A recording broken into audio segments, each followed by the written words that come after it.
केला होता आणि त्याची आता दखल ही कोर्टाकडून देखील घेण्यात आलेली आहे। या संपूर्ण खटल्याची भिस्त ही जो माफीचा साक्षीदार आहे पारसमल जैन बादला ह्याच्यावरती असल्याचं कोर्टाकडून नमूद करण्यात आलेलं आहे।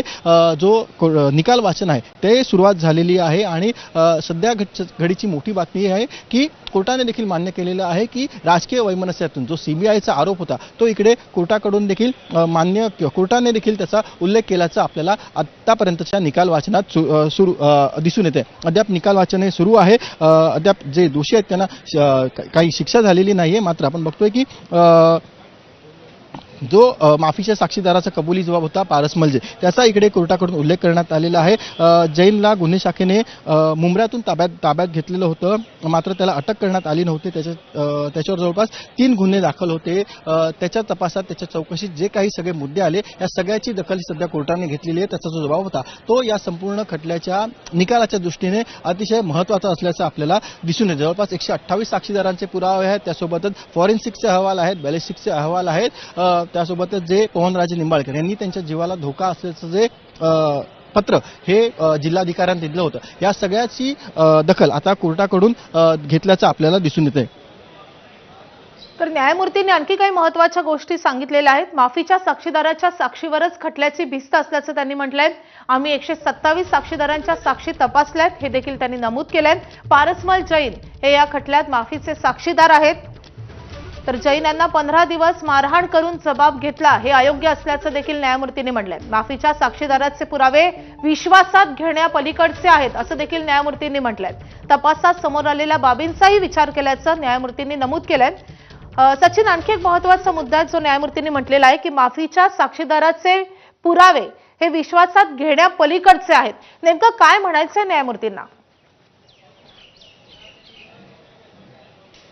नक्कीच पारसमल जैन याला संपूर्ण प्रकरणामध्ये माफीचा साक्षीदार करण्यात आलं होतं। मात्र ज्या अनुषंगाने किंवा ज्या पद्धतीने त्याची साक्ष नोंदवण्यात आलेली आहे त्याच्यावर बहुतेक कोर्टाकडूनच आता ताशेरे किंवा प्रश्नचिन्ह उपस्थित करण्यात आलेलं आहे। आपण बघतोय की पारसमल जैन याला जवळपास अटक न करताच त्याला ताब्यात ठेवण्यात आलेलं होतं। त्याला मारहाण करण्यात आली होती, त्याला औषध देखील घेण्यास बंदी करण्यात आली होती आणि त्यावरून त्याची कबुली घेतली गेली का असा प्रश्न इथे कोर्टाकडून उपस्थित करण्यात आलेला आहे। आता या माफीच्या साक्षीदार जो पारसमल जैन आहे त्याची साक्ष ही कोर्टात टिकते का हे खरं तर पाहणं महत्त्वाचं असेल। मात्र ज्या पद्धतीने त्याची साक्ष ही पोलिसांकडून नोंदवण्यात आली, त्याला अटक न करताच ताब्यात ठेवण्यात आलं, त्याला मारहाणीचे देखील आरोप हे पारसमल जैन याचे आहे। त्यासोबतच त्याला औषधं न दिल्याचा देखील एक दावा हा कोर्टासमोर करण्यात आलेला आहे आणि या सगळ्यावरती आपण बघतोय की कोर्टाने आक्षेप घेतलेला आहे आणि हे अयोग्य असल्याचं देखील कोर्टाकडून नमूद करण्यात आलेलं आहे। जवळपास 15 दिवस त्याला मारहाण केली जाते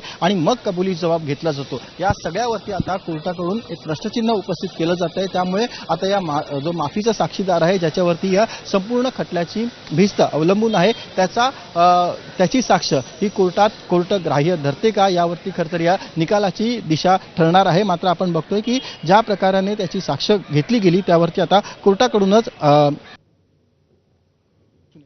तर गुन्हे शाखेने जैन विरोधात 3 गुन्हे नोंदवलेले आहेत। जैन यांना गुन्हे शाखेनं 8 सप्टेंबर 2009 ला अटक केली असं देखील न्यायमूर्तींनी म्हटलंय। माफीच्या साक्षीदाराची कबुली मे महिन्यातली असल्याचंही त्यांनी नमूद केलंय। तर जैन यांची कबुली आणि नंतर आलेली माहिती यात विसंगती असल्याचा महत्त्वाचा मुद्दाही न्यायमूर्तींनी मांडलेला आहे। कबुली आणि नंतरची माहिती यात 3 महिन्यांचं अंतर होतं। माफीच्या साक्षीदाराचे पुरावे विश्वासात घेण्यापलीकडचे आहेत असं महत्त्वाचं विधानही न्यायमूर्तींनी केलंय। तपासात समोर आलेल्या बाबींचाही विचार केलेला आहे। या प्रकरणाचा पायाच ठिसूळ आहे असं महत्त्वाचं विधानही न्यायमूर्तींनी केलेलं आहे। आम्ही 127 साक्षीदारांच्या साक्षी तपासलेल्या आहेत। साक्षी पुराव्यात पारसमल जैन आहेत खटल्यात माफीचे साक्षीदार आणि 2002 पासून पद्मसिंह पाटील आणि पवनराजेंमध्ये राजकीय दरी निर्माण झाली होती। पारसमल जैन यांच्याविषयी काही महत्त्वाची विधानं आता न्यायमूर्तींकडून येतात, काही महत्त्वाच्या टिप्पणी त्यांनी केलेल्या आहेत। गुन्हे शाखेनं जैन विरोधात 3 गुन्हे नोंदवलेले आहेत। त्यासोबतच जैन यांना गुन्हे शाखेनं 8 सप्टेंबर 2009 ला अटक केली होती। माफीच्या साक्षीदाराची कबुली मे महिन्यातली आहे असं देखील त्यांनी म्हटलेलं आहे।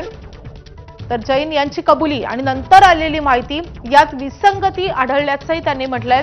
त्यामुळे हे एक महत्त्वाचं विधान आहे। आपण पुन्हा एकदा सचिन गाडकडे जाऊया। सचिन, आणखी एक महत्त्वाचा मुद्दा आता न्यायमूर्तींनी म्हटलेला आहे, प्रकरणाचा तपास आणि पायाच ठिसूळ आहे असं न्यायमूर्ती म्हणतात।